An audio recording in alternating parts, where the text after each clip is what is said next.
The Truman Show predicts social media. Everyone knows the purgatory theory, but here's what's truly terrifying. This theory claims the film predicted Instagram, TikTok, and Facebook before they existed. Truman is every modern person, living their life for invisible cameras without realizing it. Gustave represents tech companies, deciding what Truman sees and experiences, controlling his entire world. Fans point to how every relationship is fake, staged for views, like influencers and followers. Product placements mirror sponsored posts. Cameras everywhere are smartphones, tracking your every move. Sea Haven's perfect life is the fake happiness everyone posts online, hiding reality. The theory argues when Truman tries to escape, it's like trying to quit social media. The exit is blocked by design. Even when he leaves through the door, he's still being filmed, just by someone else. The scary part isn't being watched, it's thinking you're free when you're not. Snowpiercer is a sequel to Willy Wonka. Sounds insane, but the evidence is disturbing. This theory claims the train is run by an older Charlie Bucket, who became a dictator after inheriting the factory. Both stories feature enclosed worlds, ruled by eccentric leaders, testing people through brutal trials to find successors. Fans point to identical structures, colorful compartments, hidden technology, and child labor exploited to keep systems running. The engine represents the factory's heart, sustainable and mysterious. The protein bars echo Wonka's insect candy. Wilford, like Wonka, uses propaganda and spectacle to maintain control. The theory argues Charlie's childhood trauma twisted him into something darker. The poor at the tail are the new Oompa Loompas. Curtis's journey mirrors the factory tour, rooms of wonder and horror. Wilford even mentions something small that powered the engine recently went extinct. Fans believe it's the Oompa Loompas themselves. Charlie didn't escape poverty, he weaponized it. Frozen's Elsa caused the earlier shipwreck. Everyone loves Let It Go, but this theory reveals something horrifying. Elsa's powers manifested during her parents' voyage, creating the storm that killed them. She was old enough to have uncontrollable magic, and her grief froze her emotionally. Fans point to the unnaturally large wave, matching Elsa's panic-induced storms. The parents were traveling to find a cure for her, not Anna. The coronation breakdown happens on their death anniversary, subconscious guilt manifesting as ice. The theory argues the troll's memory wipe proves they knew Elsa was dangerous. Elsa's isolation isn't just fear of hurting others, it's self-punishment for killing her parents. The Let It Go sequence is rejecting guilt, not accepting responsibility. The kingdom celebrates her without knowing she's a murderer, even if accidental Anna never connects the tragedy, because she doesn't know about the powers. Elsa's arc is hiding truth, not healing. Inception's entire film is Cobb's dream. Everyone debates the spinning top, but this theory claims Cobb never wakes up, and everything happens inside his subconscious from the opening scene. Fans point to dream logic throughout, impossible architecture, shifting scenes, and time distortion that bleeds into supposed reality. His guilt about Mal blurs every layer characters guide him like projections, not real people. Even Saito's phone call clearing his charges feels too convenient. The theory argues his kids never age or change clothes. Their final scene mirrors his recurring dream exactly. The whole mission was Cobb attempting to confront grief and find peace. The spinning top never clearly falls, leaving it ambiguous on purpose. Everything lines up too perfectly, pointing to layered dreams he builds to finally let Mal go. The Inception isn't on Fisher, it's on Cobb himself, convinced by his own subconscious that he's free when he's still trapped. If these theories are melting your brain, smash that subscribe button now, because if you think these are crazy, wait till you find out what Shrek is really about. Let's keep going. Coraline never escaped the other world. The ending isn't a happy escape, it's a trap. This theory claims Coraline is still imprisoned with the Beldam. In a more convincing reality, fans point to disturbing details after her supposed return. The garden forms the Beldam's smiling face, visible from above. The well isn't deep enough, and the hand escapes, meaning the other mother can still reach her. Even Wybe's sudden kindness feels wrong, like the Beldam created a better prison. The theory argues the real world was always dull, so the other mother built a slightly improved version that seems real enough to keep Coraline willingly. Her parents don't remember being kidnapped because they're puppets now. The cat's warning about persistence suggests this game never ends. Button eyes symbolize control. Every character might be another creation. The unease never lifts because Coraline never left. Ferris Bueller doesn't exist. He's Cameron's imagination. This theory argues Ferris isn't real. but a projection Cameron creates to escape his suffocating life. Ferris does everything Cameron wishes he could: skip school, defy authority, charm everyone. Traits Cameron completely lacks. Fans point to how the film actually centers on Cameron. He opens and closes the story. All dramatic tension comes from his anxiety, and the emotional climax is his confrontation with his father. Not Ferris. Ferris has no character arc, no growth. He's perfect because he's fantasy. The theory claims Ferris only truly interacts with Cameron and Sloane, rarely with others. The parade scene is too grand. It's Cameron imagining being celebrated. Breaking the fourth wall supports this. Ferris narrates like a voice in Cameron's head. When Cameron destroys the Ferrari, he's finally killing his fear. Ferris disappears because Cameron doesn't need him anymore. Life moves pretty fast becomes Cameron choosing to live. Shutter Island is Teddy accepting his lobotomy. The twist says it's role-play therapy, but this theory argues the investigation is real and doctors gaslight Teddy into accepting a lobotomy. He never killed his wife. She was murdered, and the hospital covers it up by declaring him insane. Fans point to inconsistencies in the staff's story, the implausible Rachel in the cave who mirrors his delusion too perfectly, and the lighthouse holding actual unethical experiments. The theory claims Dr. Cawley uses psychological manipulation, breaking Teddy down, making him question his sanity. The storm conveniently isolates the island, preventing outside verification. His memories of his wife are real, but reframed as psychosis. Chuck is an actor, not to help, but to trap him. The final line, which would be worse, isn't acceptance of guilt, it's resignation to execution. The lobotomy silences him. The film becomes horror of institutional power erasing witnesses. Teddy's sanity is his curse. Fight Club's narrator killed Tyler at the beginning. Everyone knows the twist, but this theory flips everything, claiming Tyler died early and everything after is the narrator imagining it. Fans point to how broken he already is from the start, going to support groups, talking to himself before Tyler even shows up. The apartment explosion isn't real, it's his mind snapping. Marla sees him acting crazy because she only sees one person, not two. The theory argues every fight, every bombing is just him destroying things alone. Project Mayhem is his personality completely taking over. He invented Tyler because he wanted someone else to blame for the violence. The gun at the end isn't pointed at Tyler, it's pointed at himself. The twist isn't finding out Tyler is fake, it's the narrator finally admitting it. The buildings falling aren't real victories, they're his brain collapsing. Tyler was always just a voice in his head. Interstellar's Cooper never left Earth. The space mission is a hallucination Cooper experiences while dying in dust storms. The blight isn't crop failure, it's atmospheric poisoning, and his brain is oxygen-starved, creating elaborate fantasy where he's humanity's savior. Fans point to impossible physics, the wormhole, tesseract, and time dilation that defy even theoretical science. Murphy's room becoming a five-dimensional library is too convenient, his dying mind projecting love as tangible force. The theory argues Tars and Case are personified versions of guilt and hope, not real robots. Brand's survival represents his wish for humanity to continue without him. The messages from inside the black hole are his subconscious trying to wake, but he's too far gone. The ending on Cooper's station is his brain's final shutdown, creating perfect resolution. The handshake with old Murphy is his last synapse firing, imagining reconciliation. The real Cooper died in dust, and the film is his mind's desperate attempt to give sacrifice meaning. Up is Carl's journey through the afterlife. This theory claims Carl dies in his sleep at the start, and the adventure is his soul traveling to heaven.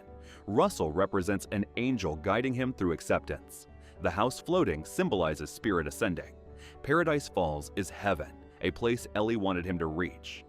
Kevin tests selflessness, and Muntz represents his own regrets, kept alive by bitterness. Evidence includes surreal logic, talking dogs, impossible physics, and lack of consequences for dangerous situations.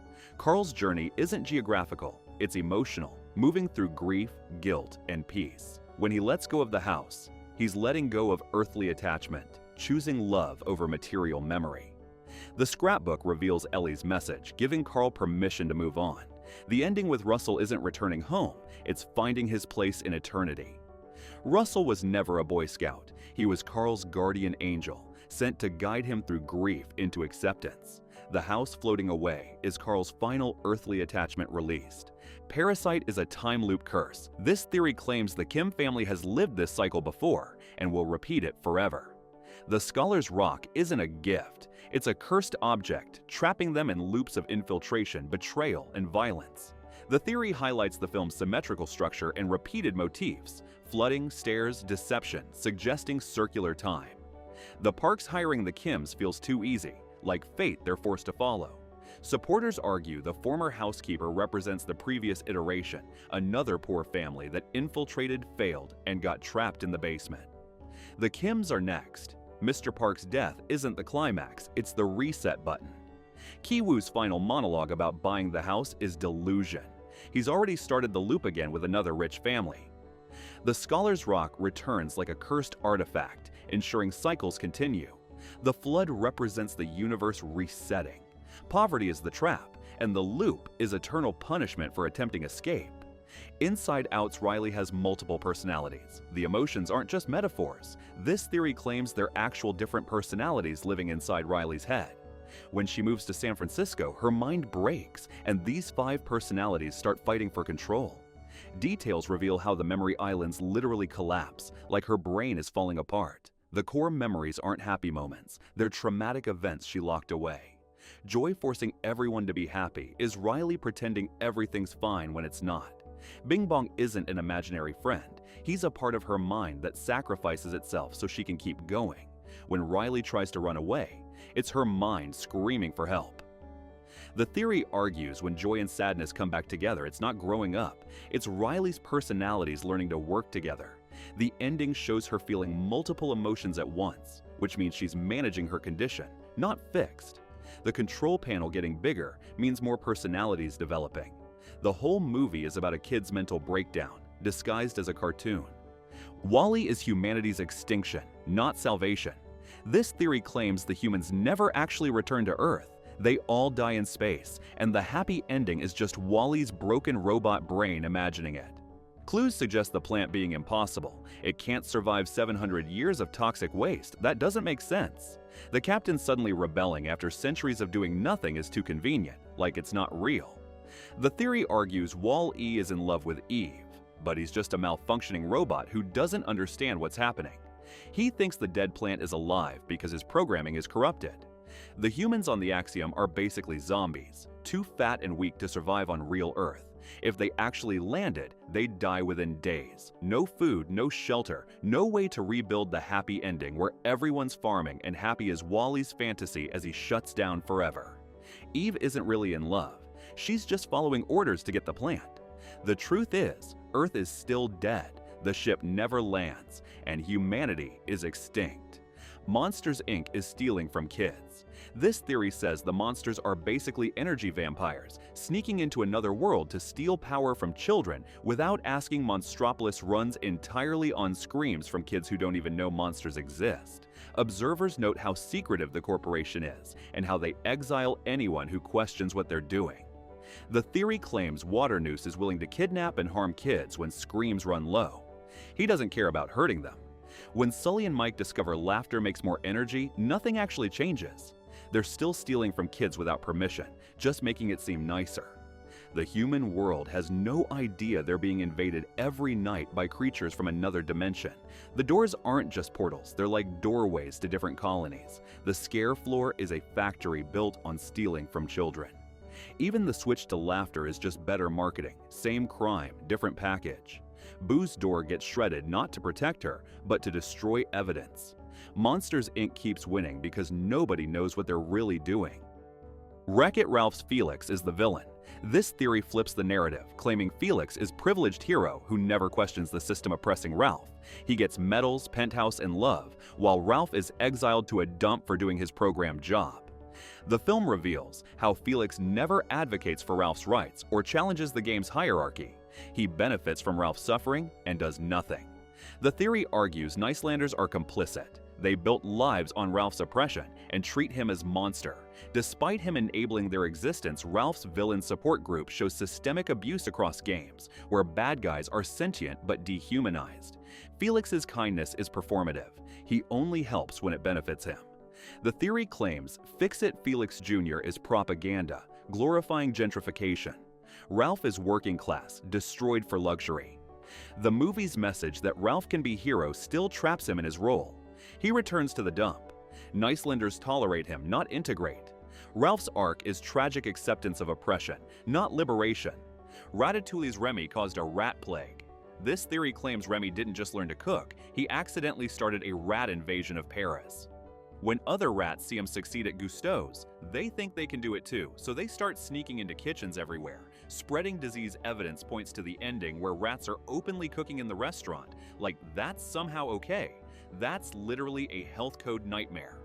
The health inspector isn't the bad guy. He's right to be furious. Rats don't belong in kitchens. The theory argues Linguini is guilty too. He lets it happen because Remy is his friend, but he's putting customers at risk. The rat colony expanding into the city isn't cute. It's an organized invasion. Rats carry diseases, and there are rules against them for a reason. Remy's talent doesn't change the fact that he's contaminating food. The happy ending completely ignores what happens next. Disease outbreaks, restaurants shutting down, health crisis across Paris. Remy isn't a hero. He's the reason there's a rat problem now. Zootopia had a war before the movie starts. This theory says predators and prey fought an actual war, and predators lost badly. Now they're treated like criminals, even though the war ended long ago. The city looks perfect, but it's built on violence. Details suggest how predators live in bad neighborhoods and get blamed for everything, while prey run everything. The night howlers aren't just a conspiracy, they're leftover biological weapons from the war. Bellwether isn't just evil, she's getting revenge for what happened to prey in the past. The theory claims the city is hiding what really happened. There were massacres and nobody talks about it. Judy doesn't see it because she grew up safe and protected. Nick is cynical because he's lived through the discrimination his whole life. Predators going savage isn't random. The government is testing weapons on them. The muzzles and shock collars aren't just mean. They're tools used to control predators after the war. The happy ending doesn't fix anything. Predators are still suspects. Prey still have all the power. Zootopia is a society pretending everything's fine when it's not. Blade Runner's Deckard is Gaff's puppet. This theory says Deckard isn't just a replicant, he's being controlled by Gaff the whole time. Every origami animal Gaff leaves behind predicts what Deckard will do before he does it, like Gaff knows the future or is programming him. The chicken means Deckard will be afraid. The unicorn means Gaff knows Deckard's dreams, which should be impossible unless he put them there. Supporters argue Gaff isn't Deckard's partner. He's his handler, making sure Deckard does his job without knowing he's being used. The theory claims everything about Deckard is fake. His memories, his personality, even his love for Rachel is programmed. Rachel might not even be real. She could be a test to see if Deckard can feel emotions. Gaff's line at the end about Rachel dying also applies to Deckard. His life has an expiration date too. He thinks he's making his own choices, but he's not. Every decision was planned. The unicorn dream proves it. Gaff shouldn't know about that dream unless he created it. Deckard's entire mind is fake. The Grand Budapest Hotel is Gustave's dying memory. This theory suggests the entire story is Gustave H. recalling his life as he faces execution during war. The nested narrative structure, memories told through Zero, told through author, told through girl, represents layers of consciousness fading. Clues include dreamlike color and stylized symmetry as signs of romanticized past, not objective truth. Gustave's charm and luck feel too perfect. He's reconstructing himself as hero. Darker elements, war, fascism, betrayal creep in because reality bleeds through fantasy.